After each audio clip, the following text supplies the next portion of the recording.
आज दो टेस्ट मुकाबले हुए, यानी दो टेस्ट मैच हुए। एक तो इंडिया बनाम बांग्लादेश, और जो कि 5 दिन चला मुकाबला, और इंडिया 188 रनों से वो मुकाबला जीता। बिल्कुल दूसरा जो टेस्ट मैच हुआ वो गाबा में हुआ, ब्रिस्बेन में, जिसमें ऑस्ट्रेलिया 6 विकेटों से साउथ अफ्रीका के खिलाफ जीता। बिल्कुल। तो जब इंडिया बांग्लादेश से जीता तो वो चौथे से तीसरे नंबर पे आ गया वर्ल्ड टेस्ट चैंपियनशिप की पॉइंट्स टेबल में। पहले चौथे पर जो है इंडिया था, तीसरे पर श्रीलंका था, और इंडिया जो है वो जीतने के बाद उसका पॉइंट्स में इजाफा हुआ, तो वो अब श्रीलंका से ज़्यादा पॉइंट्स पाकर तीसरे नंबर पर आ गया था। फिर उसके बाद से सेकंड नंबर पर थी साउथ अफ्रीका टीम, फिर पहले नंबर पर थी ऑस्ट्रेलिया टीम। ऑस्ट्रेलिया ने साउथ अफ्रीका को हराया तो इंडिया दूसरे पर आ गया। इंडिया के जो है माफ कीजिएगा, साउथ अफ्रीका के पॉइंट्स इंडिया से कम हो गए थे। इंडिया बांग्लादेश के खिलाफ जीतकर इंडिया के सेकंड नंबर पर आ गया था, पॉइंट में इजाफा हुआ। बिल्कुल। ऑस्ट्रेलिया एक पे बरकरार है। हो सकता है अगर दोनों टीमें ऐसी जीत अपनी बनी रखकर दूसरी टीमों के अपोनेंट में लगातार जीत हासिल करते हुए आगे बढ़ती रही, हो सकता है कि इन दोनों टीमों में फाइनल देखने को हमें मिल जाए। बिल्कुल। जो फिलहाल जो इक्वेशन है वर्ल्ड टेस्ट चैंपियनशिप की टेबल का, वो एक बार मैं आपको समझा दूं। तो पहले नंबर पे ऑस्ट्रेलिया की टीम 13 मुकाबलों में से 9 जीत हासिल करके, उसके बाद दूसरे नंबर पे आती है भारतीय टीम, जिसने 13 में से 7 मुकाबले जीते हैं और 4 हारी है, 2 ड्रॉ रहे हैं। उसके बाद अब जो यहाँ पर जीत का जितना फायदा मिला है ऑस्ट्रेलिया को, उतना ही फायदा मेरे ख्याल भारत को ही मिला है कि जो उनका जो पॉइंट्स है उनमें जो इजाफा हुआ है वो बहुत प्लस पॉइंट है भारतीय टीम के लिए। क्योंकि साउथ अफ्रीका जिस रोल के साथ चल रही थी, बहुत अच्छा रन चल रहा था उनका, और कहीं ना कहीं जो पिछली 3 हार मिली है साउथ अफ्रीका, उसका खामियाजा यहाँ पे भुगतना पड़ा है साउथ अफ्रीका की टीम को। उसके बाद चौथे नंबर पे आती है श्रीलंका की टीम, 10 में से 5 मुकाबले जीतकर 4 हारी है। तो इस लिहाज से बहुत बड़ा प्लस पॉइंट था यहाँ पे ऑस्ट्रेलिया का जीतना भारतीय टीम के नजरिए से। बिल्कुल, और इसी वजह से सेकंड नंबर पर आ गई भारतीय टीम। लेकिन जिस हिसाब से अब अगला टेस्ट मैच बचे, सेकंड टेस्ट मीरपुर में, और आने वाले जो अन्य टेस्ट होने वाले जो कि 2023 में होंगे, वो जो एंडिंग साइकिल के टेस्ट मैचेस होंगे 2021 से 2023 की जो साइकिल है WTC की, और वो भारतीय टीम को अब जीतने ही जीतने हैं, और अगर अपनी जो क्वालिफिकेशन बरकरार रखनी है हम अभी तक तो। बिल्कुल। अब जो बचे हुए मुकाबले हैं वो माफ कीजिएगा ऑस्ट्रेलिया के खिलाफ होने वाले हैं भारतीय टीम के, उसके बाद भारतीय सरजमी पे होने वाले हैं मैच। लेकिन अब जो बचे हुए मैचेस हैं यहाँ पर सारे भारतीय टीम को जीतने पड़ेंगे। बिल्कुल। अब यहाँ से अगर आप एक भी मुकाबला हारते हैं तो आपको दोबारा से कैलकुलेटर का साथ लेना पड़ेगा कि अगर आप उस टीम को वैसे हरा दे, वैसे और उस टीम को हरा दे, तो उस लिहाज से भारतीय टीम चाहेगी नहीं कि ऐसा हमें दोबारा देखने को मिले जो पिछला कुछ दौर रहा है भारतीय टीम का। हमें याद है एशिया कप में ऐसे कुछ हालात हो गए थे हमें कि हमें दूसरी टीम्स के ऊपर डिपेंडेंट होना पड़ा था। तो ये सब चीज़ भारतीय टीम चाहेगी नहीं। अगर मैं याद करूँ तो पिछला वर्ल्ड टेस्ट चैंपियनशिप, उसमें क्या कुछ हुआ था, भारतीय टीम फाइनल में थी उस वर्ल्ड टेस्ट चैंपियनशिप के। तो उसके बाद से जो कुछ रहा है, पहले भी भले ही चाहे फाइनल मुकाबला हार गई हो भारतीय टीम, लेकिन फिर भी टॉप पे रही थी भारतीय टीम उस पिछले वर्ल्ड टेस्ट चैंपियनशिप के फाइनल के सर्कल में। अगर मैं आपको पुरानी पॉइंट्स टेबल आपको बता दूं तो पहले नंबर थी भारतीय टीम 17 मैच 12 जीत के साथ, न्यूजीलैंड की टीम 11 मैचेस 7 जीत, ऑस्ट्रेलिया 14 मैचेस 8 जीत, और फिर इंग्लैंड 21 में से 11 मुकाबले जीते। तो काफ़ी ज़्यादा मुकाबले यहाँ पर इंग्लैंड की टीम ने खेले थे और काफ़ी मैचेस हारे थी। लेकिन सबसे बड़ा प्लस पॉइंट भारतीय टीम की बात करें तो 17 मैचेस 12 जीत और मात्र 4 हार थी। लेकिन इस बार थोड़ा सा विपरीत है, हमारा जो इंग्लैंड के खिलाफ हम जो मुकाबला हारते टेस्ट मैच में, वो काफी भारी पड़ता हुआ नजर आ रहा है ऋतिक। बिल्कुल, उसी की वजह से मुझे लगता है कि इक्वेशन थोड़ी ऊपर नीचे हुई थी। लेकिन अब ये है कि साउथ अफ्रीका ने जो ऑस्ट्रेलिया के खिलाफ मैच हारा है, उसने चांसेस हमारे बढ़ा दिए हैं क्वालिफाई करने के। लेकिन अभी जो है टेस्ट मैच की अगर हम ये पूरी सीरीज देखें, ऑस्ट्रेलिया ने पहला टेस्ट तो हरा दिया साउथ अफ्रीका को, लेकिन अब जो 2 टेस्ट मैचेस और खेलने हैं। सेकेंड टेस्ट मेलबोर्न में होगा और तीसरा टेस्ट होगा सिडनी में। तो बस अगर ऑस्ट्रेलिया दोनों में से, अगर मान लीजिए साउथ अफ्रीका अगर दोनों टेस्ट में से एक टेस्ट मैच जीत जाती है, उलटफेर होता है कि दोनों टेस्ट मैच जीत जाती है, तो फिर वो अपने नाम ऊपर कर लेगी, पॉइंट टेबल में इजाफा कर लेगी अपने आप का। बिल्कुल, यहाँ पर फिर कहीं ना कहीं साउथ अफ्रीका के लिए भी प्लस पॉइंट हो सकता है। लेकिन अब जो फिलहाल के जो टॉप कंटेंडर्स जो निकल के आ रहे हैं फिलहाल, तो अभी भारत, ऑस्ट्रेलिया तो काफी हद तक कंफर्म्ड ही है, मानिए ऑस्ट्रेलिया कंफर्म्ड है। तो ऑस्ट्रेलिया यहाँ पर जंग है भारत और साउथ अफ्रीका के बीच। काफी हद तक श्रीलंका के भी चांसेस कम होंगे कि चौथे नंबर पे। श्रीलंका को देखिए अब एक सीरीज खेलनी है न्यूजीलैंड में जाकर, और 2 टेस्ट मैच की सीरीज है वो। तो कहीं ना कहीं मुझे लगता है कि न्यूजीलैंड में जाकर किसी भी एशियन टीम को डोमिनेट करना, हराना थोड़ा मुश्किल होता है। बिल्कुल। तो इसी वजह से अगर श्रीलंका मान लीजिए कोई जीत जाती है वो सीरीज, तो वो अपना चांस बना सकती है, ऊपर आ सकती है, इजाफा हो सकता है। लेकिन अगर न्यूजीलैंड जीतती है, न्यूजीलैंड तो देखिए एंड में चल रही है पॉइंट्स टेबल को, उसका तो कोई कुछ नहीं जाएगा। लेकिन श्रीलंका का मुझे लगता है कि वो खराब हो जाएगा सब कुछ, बिल्कुल और भारतीय बिल्कुल। टीम को फायदा हो जाएगा। अपला बीबी मारती कह रहा है रोहित शर्मा पर कुछ अपडेट दीजिए। देखिए रोहित शर्मा पहुंचने वाले हैं बांग्लादेश सेकंड टेस्ट के लिए, मीरपुर में है जो। और केएल राहुल ने भी आज मुकाबला जीतने के बाद, टेस्ट मैच पहला टेस्ट मैच जीतने के बाद अपडेट दिया कि 1-2 दिन में रोहित शर्मा भी पहुंच जाएंगे। और पूरे तरीके से उनकी जो थंब इंजरी थी रिकवर हो गई है। वो एनसीए में थे बैंगलोर में, वहाँ पर उन्होंने रिहैब किया, रिकवरी करी और पूरी तरीके से फुल फिट हैं अब रोहित शर्मा। बिल्कुल। परमेश्वर सिंह जी कह रहे हैं कि भारत को फाइनल जाना चाहिए तो अब 3 मैच ही जीतना फायदेमंद ही होगा। हाँ देखिए, क्योंकि अब भारत का अगला असाइनमेंट, जो अगला मुकाबला है वो तो सेकंड टेस्ट है। फिर उसके बाद ऑस्ट्रेलिया के खिलाफ जो फरवरी में बॉर्डर गावस्कर ट्रॉफी आएगी, वो 4 टेस्ट मैच हैं, वो जीतना बहुत ज़रूरी होगा।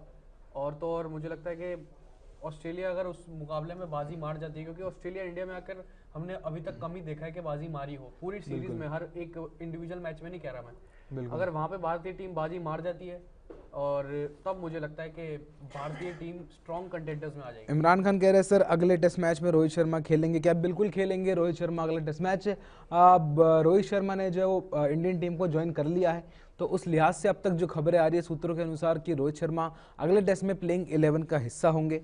तो यही खबर है अभी तक रोहित शर्मा की। तो और ऋतिक, अभी जब वर्ल्ड टेस्ट चैंपियनशिप यहाँ पे स्टार्ट होगा, आपको रोहित शर्मा ऐसा कप्तान चाहिए होगा। आप केएल राहुल के आप भरोसे नहीं रह सकते कि आप वो वहाँ पे जाके आपको वर्ल्ड टेस्ट चैंपियनशिप जैसा बड़ा टूर्नामेंट जीतेंगे, क्योंकि अभी पहली जीती हुई है उनकी। उन्होंने इतनी कप्तानी कर ली, साउथ अफ्रीका में भी कप्तानी करी थी, टेस्ट मैच जो सीरीज इस साल की शुरुआत में थी वहाँ पर कप्तानी अच्छी इतनी नहीं दिखी थी, लेकिन ग्रेजुअली उन्होंने कप्तानी में इंप्रूव किया। अटैकिंग फील्डिंग इन्होंने इस बार लगाई थी बांग्लादेश के खिलाफ। विराट कोहली को सिली पॉइंट पे खड़ा कर दिया था। देखिए वो तो खैर वो अलग बात है, लेकिन मुझे लगता है कि जिस हिसाब से विराट कोहली डोमिनेटिंग कैप्टन थे, मुझे लगता है कि वर्ल्ड टेस्ट चैंपियनशिप में 2021 वाला, जो 2021 से 23 वाली, देखिए सेना कंट्रीज, बिल्कुल देखिए सेना कंट्रीज को डोमिनेट किया था विराट कोहली कप्तानी में। हमें याद आता है कैसे बॉलर्स को रोटेट करते थे, क्या कुछ बॉलर्स के लिए स्ट्रेटेजी होती थी।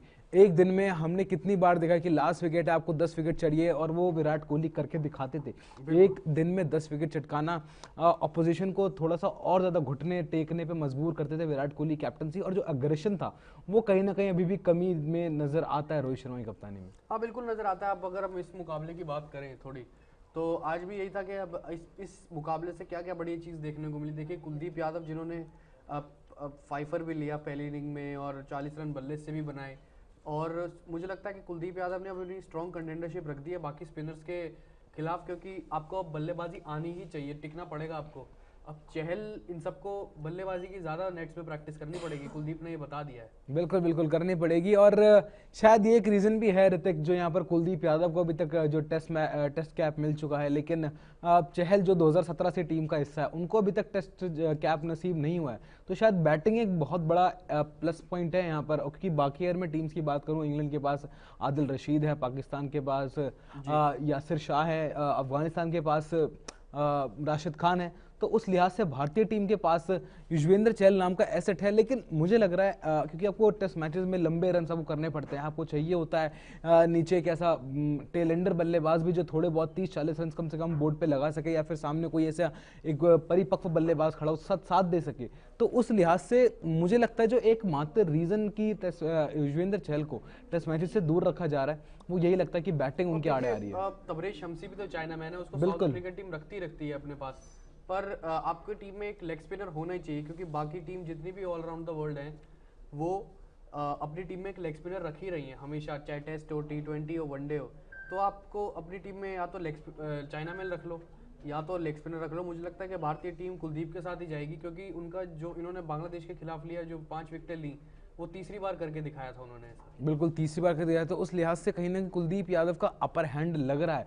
और एक थोड़ी सी तलाश भी होगी यहाँ पर, क्योंकि आप देखेंगे जो आने वाले टेस्ट मैचेस होंगे तो वहाँ पर आप देखेंगे कि भले ही मैं अब जो आने वाले उसके बाद जो होंगे ऑस्ट्रेलिया के खिलाफ मैचेस होंगे, तो उसके बाद लेकिन जब भारतीय टीम बाहर टूर करने जाएगी, जब वर्ल्ड टेस्ट चैंपियनशिप फाइनल खेलेगी, तो वहां पर आप शायद एक स्पिनर और एक ऑलराउंडर, तो वो कहीं ना कहीं तलाश में कुलदीप यादव अपना नाम पहले रखना चाहेंगे। जडेजा वापस आ जाए, जडेजा वापस आ जाए तो क्योंकि अश्विन और जडेजा के बीच में एक फाइट रहती है हमेशा सेना कंट्रीज में, कौन प्लेइंग 11 का हिस्सा होगा। जडेजा को ज्यादा प्रेफर किया जाता है क्योंकि बैटिंग वो ज्यादा देते हैं, तो उस लिहाज से जडेजा और कुलदीप यादव एक आइडियल कॉम्बिनेशन हो सकते हैं। आइडियल कॉम्बिनेशन हो सकते हैं, और जो कम्पिटिटिवनेस आती है जडेजा की टीम में आने से, वो बहुत जरूरी है।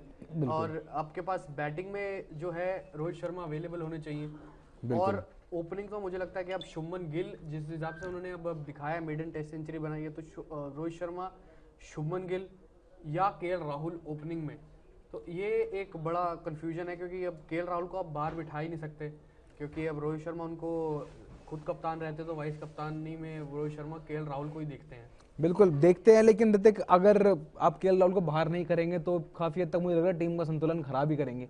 आप गिल को बाहर कर नहीं सकते, सेंचुरी करिए, अगर आप गिल को बाहर करेंगे तो एक प्लेयर के तौर पे कितना मोटिवेशन डाउन होगा उनका। अगर आप एक स्पिनर बाहर करते तो फिर आपको एक बॉलर खिलाना पड़ेगा पूरा पूरा, क्योंकि टेस्ट मैचेस आपको छोटे स्पेल्स नहीं डालना, आपको लंबे स्पेल्स डालने हैं, और कोई ऐसा कोई पूरी टीम की लाइनअप में कोई ऐसा नजर नहीं आता। बुमराह भी इंजरी से वापस आएंगे, बिल्कुल बुमराह भी इंजरी से वापस आएंगे, भी रिकवरी का साथ साथ ध्यान रखना पड़ेगा। मिहिर समंदर जी कह रहे हैं कि रोहित की एंट्री से क्या गिल को क्लैरिटी करना होगा। देखिए देखना होगा कि रोहित शर्मा की एंट्री पे कौन बाहर जाएगा, ये एक बड़ा सवाल है अभी भी, क्योंकि आप गिल को बाहर करेंगे तो काफी गिल के साथ ही अन्याय होगा, आपने डोमिनेटिंग सेंचुरी की है। श्रेयस अय्यर के साथ थोड़ा सा उनको बाहर किया जाएगा, क्योंकि और आप किसको मिडिल ऑर्डर में से बाहर करेंगे। गिल ओपनिंग करेंगे रोहित शर्मा के साथ, 3 नंबर पर पुजारा, 4 पे विराट। एक चीज देखिए ऋतिक, एक चीज काफी हद तक क्लियर ही है, अगर यहाँ पे थोड़ी सी कठोर निर्णय ले यहाँ पर, तो केएल राहुल को बाहर करके टीम का संतुलन बेहतर ही होगा। हमें याद है विराट कोहली ने अपने टाइम पे अजिंक्य रहाणे को बाहर किया था जब वो आउट ऑफ फॉर्म चल रहे थे, तो इस लिहाज से भले ही उपकप्तान थे वो, लेकिन टीम के हित के लिए वो निर्णय लिया गया था बाहर करना अजिंक्य रहाणे को। तो मुझे लग रहा है यहाँ पर दोबारा से कप्तान कोच को एक बार फिर एक कठोर निर्णय लेना होगा केएल राहुल को बाहर करने का। उसके बाद संगीता चंदोलिया जी कह रहे हैं भाई हम मुश्किल से फाइनल में जगह बना लेते हैं बट फाइनल जाकर हार जाते हैं। तो मुझे देखिए 2021 और 23 वाली, माफ कीजिएगा 19 और 21 वाली साइकिल थी जो WTC की, उसमें तो हमने डोमिनेट करके पूरा जगह बनाई थी फाइनल्स में। हमने कुछ ऐसे हमें किसी पे डिपेंड होकर नहीं बनाई थी, लेकिन फाइनल में न्यूजीलैंड से हम हार गए थे, क्योंकि हमें जो कंडीशंस थी वो बाहर की वो रास नहीं आई थी। बिल्कुल, इस वजह से हमें लगता है कि अब जो है कि स्ट्रैटेजी उस टाइप की बननी चाहिए, क्योंकि कहीं ना कहीं हम देखा है कि फाइनल इंग्लैंड में ही होगा, और उसकी कंडीशंस में पहले अब ये जो अडेप्ट करेगा, 2 दिन पहले पहुंच रहे हैं, प्रैक्टिस हो रही है, ये सब नहीं होना चाहिए। अब बिल्कुल बिल्कुल, अब आप पहले थोड़ा सा टाइम पहले पहुंचिए, फिर अच्छे से सिचुएशन के साथ अडेप्ट करिए, फिर आपको देखते हैं क्या होगा क्या नहीं। बिल्कुल, क्योंकि इंग्लैंड में अंदर ऐसी कंडीशंस होते जहाँ भारतीय टीम को ज्यादा फेवर नहीं करती, और लेकिन जिस हिसाब से हमारे पास जो गेंदबाज हैं, जसप्रीत बुमराह होंगे, मोहम्मद शमी होंगे, और मोहम्मद सिराज शायद एक तीसरा नाम होगा जो कंफर्म्ड मैं कहूँगा प्लेइंग 11 में होगा, बुमराह और सिराज। हाँ जी, ये 3 मुझे लग रहे हैं अभी भी, क्योंकि उमेश यादव का फॉर्म 19-20 चल रहा है, आप उनको लेके जाएंगे। सब कॉन्टिनेंट में कंसीडर करा जाता है, या तो घर के जो टेस्ट मैचेस होते हैं वहां पर, बाहर तो लेके जाता ही नहीं है। बिल्कुल, क्योंकि ईशांत शर्मा ने भी अपनी टीम से अब दूरी बना ली है, तो उस लिहाज से मोहम्मद सिराज एक अच्छा एसेट है आपके पास, जो अच्छी टाइट लाइन लेंथ से गेंदबाजी कर रहा है, कभी कभार सरप्राइज भी करता है अपनी बाउंसर्स के साथ।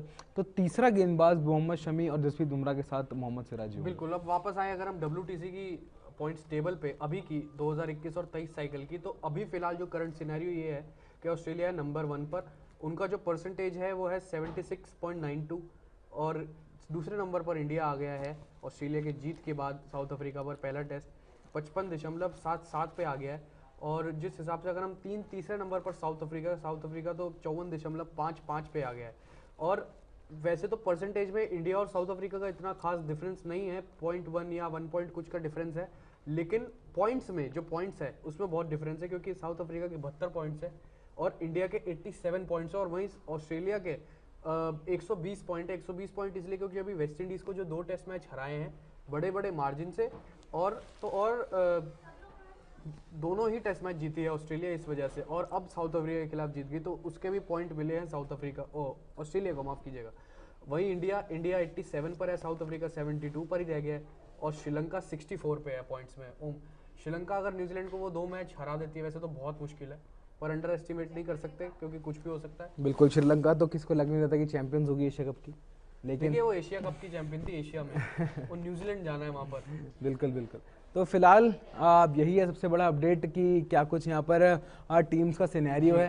वर्ल्ड टेस्ट चैंपियनशिप में भारत की क्या कुछ स्टैंडिंग्स है और ऑस्ट्रेलिया के जीतने में भारत को कितना कुछ फायदा हुआ है, ये इन मुद्दों पे हमने आपसे बातचीत करी और बताया कि अब यहाँ पर जो समीकरण है वो लगभग ऑस्ट्रेलिया तो फाइनल में जा चुकी है, आप यही मानिए आप, और भारत को अब आने वाले सभी मुकाबले जीतने होंगे। आपको 4 टेस्ट मैचेस यहाँ पर ऑस्ट्रेलिया से खेलने हैं, 1 टेस्ट मैच यहाँ पर बांग्लादेश से खेलना है।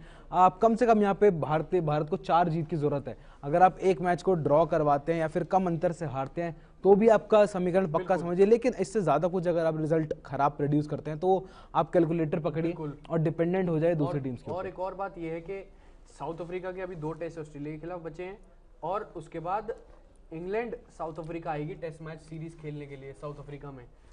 बिल्कुल। तो कहीं ना कहीं मुझे लगता है कि 2 टेस्ट मैचेस वो भी बचे हैं, तो उसके हिसाब से मुझे लगता है कि साउथ अफ्रीका अगर उसमें से कुछ जीत भी जाती है कुछ एक, तो तब भी कंटेंशन में रहेगी साउथ अफ्रीका। और श्रीलंका के पास अब सिर्फ न्यूजीलैंड वाली सीरीज बची है, तो उसको वहीं से वो आर्या पार करना होगा। भारत के लिए अब ये सारे मुकाबले जीतने हैं, तो साउथ अफ्रीका और इंडिया इन दोनों में लड़ाई चलेगी। ऑस्ट्रेलिया तो अपना पक्का करके काम चल चुका है। तो फिलहाल अभी हमने आपके साथ सब कुछ डिस्कस किया WTC स्टैंडिंग्स के बारे में। ऐसे ही हम आगे आपके साथ करते रहेंगे जैसे जैसे मुकाबले आगे बढ़ते जाएंगे। फिलहाल अभी के लिए